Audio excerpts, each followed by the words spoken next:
Good morning everyone. जैसे कि last time हमने पढ़ा था कि टिश्यू के कितने टाइप्स होते हैं और एपिथेलियल टिश्यू के कितने टाइप्स होते हैं। आज हम पढ़ेंगे एपिथेलियल टिश्यू के किस टाइप के सेल टिश्यूज प्रेजेंट रहते हैं और उनकी शेप्स कैसी रहती है और उनका फंक्शन कैसे रहता है। तो फर्स्ट ऑफ ऑल हम पढ़ते हैं स्क्वैमस एपिथेलियम। स्क्वैमस एपिथेलियम क्या होता है? This is a composed of a single layer of cells, flatted cells. जैसे कि मैंने पहले ही बताया था कि ये किसके पार्ट है, आपके सिंपल एपिथेलियल टिश्यू के। तो सिंपल एपिथेलियल टिश्यू क्या है? आपके सिंगल लेयर ऑफ सेल्स।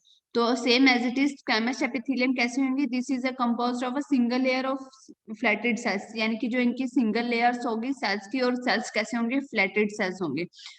और इनके बीच में क्या रहती है? ये किससे आपके इनको कैसे सपोर्ट मिलता है? With the help of basement membrane. और ये कहाँ पे प्रेजेंट रहता है? Basically this is present in a kidney और lungs where filtration take place. जहाँ पे सबसे ज्यादा फिल्ट्रेशन होती है आपकी, वहां पे सबसे ज्यादा ये स्क्वैमस एपिथेलियम पाए जाते हैं। उसके बाद नेक्स्ट है आपका क्यूबोइडल एपिथेलियम। क्यूबोइडल एपिथेलियम क्या होता है? इनकी शेप कैसे होती है? नाम से पता लग रहा है, इनकी शेप होती है क्यूब शेप्ड सेल्स होती है। It form the kidney tubules and found in some gland. और ये हमारे बेसिकली कहाँ प्रेजेंट रहते हैं? आपकी किडनी ट्यूब्यूल्स में और हमारे सम ग्लैंड्स में प्रेजेंट रहते हैं। और ये it help in secretion, absorption and excretion. ठीक है, और ये कैसा काम करते हैं? इनका फंक्शन क्या है? ये आपके मेमोरी सेक्रीट करते हैं, एब्जॉर्प्शन करते हैं और एक्सक्रीशन करते हैं। ठीक है, इन सेल्स का काम है। उसके बाद नेक्स्ट है आपका columnar epithelium. Columnar epithelium deepest layer of cells होती है। This cells often vary in height. It mean जो इन टाइप्स की, यानी कि जो सेल्स, जो ये कोलुमनर एपिथेलियम होती है, ये क्या होते हैं? साइज में थोड़े हाइट में वेरी करते हैं, थोड़े बड़े होते हैं एज कम्पेयर टू अदर्स। ठीक है, other cell. It found in lining the organ of alimentary tracts and consist of a mixture of cells. ये कहाँ पे प्रेजेंट रहते हैं? आपके एलिमेंट्री ट्रैक्ट में, यानी कि डाइजेस्टिव सिस्टम में। और it help in digestion and secrete mucus. और ये सेल्स आपके डाइजेशन के साथ साथ आपके म्यूकस भी सेक्रीट करते हैं। और म्यूकस कहाँ से सेक्रीट होता है? आपके गोबलेट सेल से। नेक्स्ट है आपका सिलेटेड एपिथेलियम। सिलेटेड एपिथेलियम्स क्या होते हैं? जिनके आगे हेयर लाइक प्रोजेक्शन होती है, और ये क्या करते हैं? मूव करते रहते हैं। तो जैसे ये हेयर्स मूव करेंगे, उसी के हिसाब से आपकी एब्जॉर्प्शन होती रहेगी। ठीक है, और ये कहाँ पे प्रेजेंट रहते हैं आपके सिलेटेड एपिथेलियम? यूट्राइन्स में और एयरवे में, यानी कि आपके रेस्पिरेटरी सिस्टम में आपके एक सिलेटेड एपिथेलियम प्रेजेंट रहते हैं। नेक्स्ट है आपका stratified epithelium. It consist of a several layer of cells various shape. और ये कहाँ पे? और जैसे सिंपल में तो सिंगल लेयर थी, और स्ट्रेटिफाइड में क्या होगी? आपकी सेवरल लेयर्स होगी आपकी सेल्स की। बेसमेंट मेम्ब्रेन एब्सेंट रहती है यूजली, क्योंकि क्या रहते हैं इनके पास? सेल टू सेल लेयर्स होती है, जो कि एक दूसरे को सपोर्ट प्रोवाइड करेगी। जबकि सिंपल एपिथेलियल में ऐसा कुछ नहीं है कि सिंगल लेयर ऑफ सेल्स है, तो उनकी जो सपोर्टिव नेचर है उनको कहाँ से मिलेगा? उनके बेसमेंट मेम्ब्रेन से। और जबकि इसमें सेवरल लेयर्स है सेल्स की, तो इसमें बेसमेंट मेम्ब्रेन एब्सेंट रहेगी। It help in protect underline structure from mechanical wear and tear. और स्ट्रेटिफाइड एपिथेलिया क्या करती है? नेमली आपके मैकेनिकल इंजरी हो गई या केमिकल्स हो गए, ठीक है, उससे आपको प्रोटेक्ट करती है, उस इंटरनल ऑर्गन्स की आपकी प्रोटेक्शन प्रोवाइड करेगी।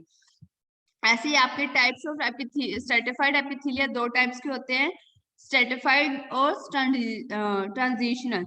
स्ट्रेटिफाइड स्क्वैमस क्या होते हैं? It consist of newly form and mature cell. Stratified squamous क्या करते हैं? आपके न्यूली फॉर्म सेल्स होते हैं, क्योंकि आपको पता है कि कुछ सेल बाद, कुछ डेज बाद आपके सेल्स रीन्यू होते हैं, रीजनरेट होते हैं, मेच्योर होते हैं। ठीक है, तो जो मेच्योर सेल्स हैं उनको कौन बनाता है? Stratified squamous. अब स्ट्रेटिफाइड स्क्वैमस क्या होते हैं? दो टाइप्स के होते हैं, नॉन केराटिन और केराटिन। और नॉन केराटिन हमेशा आपके वेटिस एरिया में पाए जाते हैं। ठीक है, लाइक आईज हो गया, माउथ हो गया, ओसोफेगस हो गया। तो इन टाइम में आपने देखा भी होगा कि ये जो हिस्से होते हैं हमेशा वेट रहते हैं, क्योंकि अगर इनमें ड्राइनेस आ जाएगी तो आपके इन्फेक्शन के चांसेस ज्यादा रह जाते हैं। तो इसलिए जो भी इनने कौन सा टाइप का स्ट्रेटिफाइड टिश्यू यहाँ पे प्रेजेंट है? आपके नॉन केराटिन टाइप। और केराटिन स्ट्रेटिफाइड्स क्या होते हैं आपके? It found in dry surface, यानी कि हेयर, स्किन पे हो गया, नेल्स पे हो गए, इन सब में आपके केराटिन थेरेपी, केराटिन स्ट्रेटिफाइड्स प्रेजेंट है। आपने देखा भी होगा कि आजकल केराटिन थेरेपी चल रही है हेयर्स के लिए। वो क्यों? ताकि आपके जो हेयर्स में ड्राइनेस है, शाइनिंग चली गई है, तो केराटिन थेरेपी की वजह से क्या होता है? आपके प्रोटीन होता है, तो वो केराटिन क्या करती है? उस ड्राइनेस को रिमूव करती है। ठीक है, शाइनिंग हेयर्स आते हैं आपके। नेक्स्ट आपके ट्रांजिशनल। ट्रांजिशनल बेसिकली क्या करती हैं आपकी? रिलैक्सेशन एंड कॉन्ट्रैक्शन का काम करती है। आपकी मसल्स में जितनी भी आपकी रिलैक्सेशन एंड कॉन्ट्रैक्शन प्रोसेस होती है वो किस टिश्यू की वजह से होती है? आपकी ट्रांजिशनल। और ट्रांजिशनल किसका पार्ट है? आपका स्ट्रेटिफाइड का। और स्ट्रेटिफाइड किसका पार्ट है? एपिथेलियल का। तो आपके ट्रांजिशनल आपके कहाँ पे प्रेजेंट रहते हैं? आपके यूरिनरी ब्लैडर्स में मेनली प्रेजेंट रहते हैं और इनकी शेप होती है पीयर शेप जैसे। अब डायग्राम के थ्रू मैं जैसे एक्सप्लेन किया हुआ कि इनकी शेप कुछ इस तरह से दिखती है। नेक्स्ट है आपका कनेक्टिव टिश्यू। अब कनेक्टिव टिश्यू की बात करें तो ये टिश्यू है वो मेनली किससे मिलके बने होंगे? सेल से। तो कौन कौन से सेल्स हैं जो कि कनेक्टिव टिश्यू में इन्वॉल्व होते हैं? तो सबसे पहले हम कनेक्टिव टिश्यू के बारे में पढ़ते हैं। Connective tissue is the most abundant tissue in the body. Connective tissue क्या है? आपका मोस्ट अबंडेंट टिश्यू है, ठीक है, यानी कि सबसे ज्यादा पाया जाने वाला टिश्यू, ठीक है। This tissue are widely separated then epithelial tissue. ये एपिथेलियल टिश्यू से अलग है थोड़ा। Matrix are present in a large amount. जबकि हमने एपिथेलियल में पढ़ा था जो मैट्रिक्स है यानी कि जो इनके बीच में स्पेस है, लिक्विड फ्लूइड प्रेजेंट है, वो कम है। जबकि कनेक्टिव टिश्यू में जो मैट्रिक्स है वो लार्ज अमाउंट में प्रेजेंट है। Fibres are present in a matrix jelly like consistency. और जो फाइबर्स इसमें प्रेजेंट रहते हैं, ठीक है। और most type of connective tissue have a good blood supply. और इनमें कनेक्टिव टिश्यू की सबसे अच्छी है कि इसमें गुड ब्लड सप्लाई यानी कि ब्लड वेसल्स होते हैं, यहाँ पे ब्लड फ्लो इजिली गुड होता है, अच्छा होता है। अब फंक्शन ऑफ कनेक्टिव टिश्यू नाम से पता लग रहा है कनेक्टिव टिश्यू, इट मींस ये एक दूसरे से कनेक्ट करके रखते हैं, ठीक है। इनका बाइंडिंग नेचर होता है, स्ट्रक्चर सपोर्ट होता है, प्रोटेक्शन होता है, ट्रांसपोर्ट होता है, इंसुलेशन का भी काम होता है यानी कि हीट प्रोडक्शन का काम होता है। और सेल्स ऑफ कनेक्टिव टिश्यू, अब कौन कौन से सेल्स हैं मेनली इन्वॉल्व होते हैं आपके कनेक्टिव टिश्यू में? फर्स्ट है आपका fibroblast, fat cells, plasma cells, macrophages and leukocytes. ये सब के सब इन्वॉल्व होते हैं आपके कनेक्टिव टिश्यू में। तो सबसे पहले हम बात करते हैं फिब्रोब्लास्ट। फिब्रोब्लास्ट क्या है आपका? Fibroblast are the large flat cells with irregular process, ठीक है। फिब्रोब्लास्ट क्या आपके फ्लैट सेल्स होते हैं और इनकी शेप्स क्या होती है? इरेगुलर होती है। They produce collagen and elastic fibre. ये क्या करते हैं? मेनली आपकी कोलेजन बनाते हैं। कोलेजन यानी कि आपकी जो स्किन है उसमें क्या रहता है? आपके इलास्टिसिटी यानी कि कोलेजन टाइटनेस रहती है, ढीलापन नहीं रहता है, सेल की श्रिंकेज नहीं हो पाती। They produce collagen, elastic fiber, and a matrix of extracellular material. Fibroblasts are particularly active in tissue repair. यानी कि कई बार क्या होता है? टिश्यू डैमेज हो जाता है तो उनको रिपेयर कौन करते हैं? आपके फिब्रोब्लास्ट। नेक्स्ट है आपका फैट सेल्स। आप सबको ही पता है कि फैट सेल्स क्या करते हैं? आपके फैट्स को डिपॉजिट करते हैं, जिनको हम बोलते हैं एडिपोज टिश्यू। एडिपोज टिश्यू वो होते हैं जो आप जितने भी आपके फैट सेल्स है उनको डिपॉजिट करते हैं।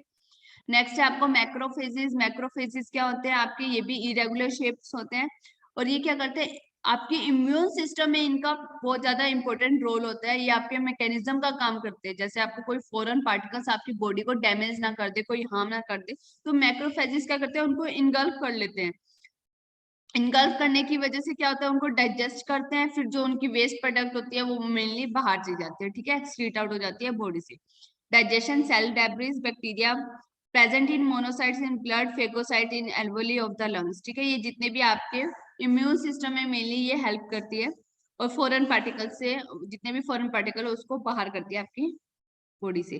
नेक्स्ट है आपका स्प्लीन और लिम्फ नोड्स और फिब्रोब्लास्ट आते हैं इसके अंदर। नेक्स्ट है आपका ल्यूकोसाइट्स। जैसे कि आपने स्टार्टिंग में कि जितने भी आपके डब्ल्यूबीसी होते हैं उनको हम ल्यूकोसाइट्स बोलते हैं। और आपको पता है डब्ल्यूबीसी क्या आपके फाइट, ठीक है, फाइटिंग एजेंट्स है यानी कि फॉरेन पार्टिकल से लड़ते हैं आपके और बॉडी को आपकी प्रोटेक्शन प्रोवाइड करते हैं फ्रॉम इन्फेक्शन।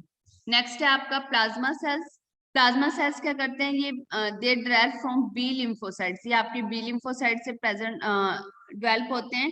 ये मेनली क्या करते हैं? एंटीबॉडीज को सिक्रीट करते हैं ब्लड में और टिश्यू में फॉर डिफेंस, ताकि आपकी ब्लड और टिश्यू है वो मेंटेन रह सके, ठीक है, प्रोटेक्ट रह सके आपके इन्फेक्शन से। नेक्स्ट है आपका mast cells. It help in releasing heparin, histamine and other substance. ये आपकी क्या करते हैं? हेपारिन, हिस्टामिन, जितने भी आपकी हाइपर सेंसिटिविटी रिएक्शंस हैं उनको सिक्रीट